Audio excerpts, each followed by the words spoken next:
Oo, pitik-pitik lang. Jab-jab lang. Lalandi ka, lumandi ka, manlandi ka. Oo, pwede ka rin mag-relationship kung gusto mo, pero make sure na hindi siya magiging sagabal sa grind mo, yung nagiging epal na siya sa hanap buhay mo. Diba?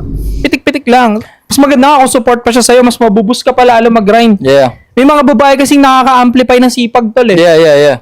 Tanga lang ng ibang lalaki kasi, kapag dumating yung babae sa kanila, tinatamad na sila. Kasi, Imbis na sila yung maka-impluwensya dun sa babae, puta sila yung nai-impluwensya ng babae. Exactly. No, magkadila lang tayo dito, mag-food trip na lang tayo, tumaba na sila parehas, Totoo. tapos na-kompromiso na yung grind niya, tumaba kayo parehas. Wala na, makikita ng babae na talunan ka pala, iwang na lang din, tapos puta zero ka.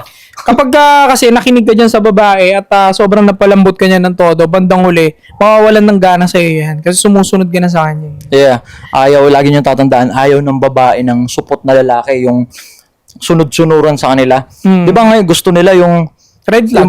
hindi, parang gusto nila yung gagawin lahat para sa kanila. Pero hindi to the point na para kang asong ulol na pag naghagi siya ng nag-fetch, hahabulin mo, hindi ganun. Ang gusto nila, yung gagawin lahat para sa kanila, pero at the same time, bad boy ka na Yup. hindi ka down na down sa kanya. Kasi yung down na down